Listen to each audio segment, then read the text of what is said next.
ये बात है 1995 की, जब एक एल्गोरिथम विमान का नाम था और ये इंडिया से इंडोनेशिया का सफ़र तय कर रही थी। लेकिन इसी बीच कुछ ऐसा हुआ जो आपके भी रोंगटे खड़े कर देगा।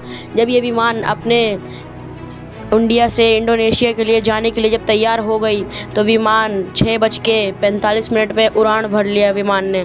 लेकिन आसमान में कुछ ऐसा हुआ जो कि आपको भी नहीं पता और आप भी सुन के हैरान होने वाले हैं। ये विमान उड़ने के बाद 6:35 पे अपने आसमानों की ऊंचाइयों पे था, लेकिन उसी वक्त ऐसा कुछ हुआ जो आपको भी नहीं पता। फिर आगे जाके ये विमान एकदम से कंट्रोल खो बैठता है और खो बैठने के बाद कंट्रोल में उतने में ही सभी लोगों को किसी को पता नहीं होता। इसमें एक क्रू मेंबर और बाकी 100-150 लोग इस विमान में सवार होते हैं। लेकिन आगे जाके ही कुछ ऐसा होता है जो आपको भी नहीं पता।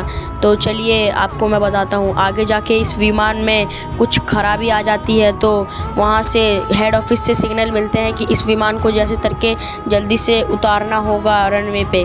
लेकिन उसी वक्त ये विमान आसमानों में गायब हो जाता है और इसका पता आपको क्या बताएं कि 1 साल तक इसका पता नहीं चलता है। लेकिन फिर बाद में 1 साल के बाद यह विमान एकदम से किसी दूर के एयरपोर्ट पे विमान सिग्नल आते हैं इस विमान के, लेकिन जो सिग्नल आते हैं वो उस एयरपोर्ट के विमान के नहीं थे। इसके वजह से ये विमान जब वहाँ पे जाता है, जाने के बाद विमान रुक जाता है। रुकने के बाद वहाँ पे बताता है कि हम लोग आए हैं वापस से।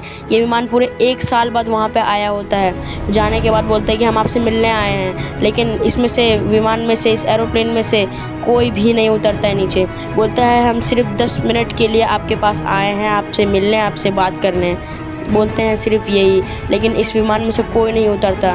फिर बाद में मालूम चलता है ये तो वही एल्गोरिथम विमान है जो कि इंडिया से इंडोनेशिया में ये 1995 में इसने सफ़र तय किया था, लेकिन उसी वक्त ये आसमानों में गायब हो गया था। उसके बाद फिर विमान ऐसे होता है और वो 5 मिनट बाद ही वहाँ पे रुकते ही दोबारा उड़ान भर लेता है। आप भी ये सुन के हैरान हो गए होंगे कि 1 साल बाद कौन सा विमान दोबारा वापस आ गया। यही था आज का वीडियो।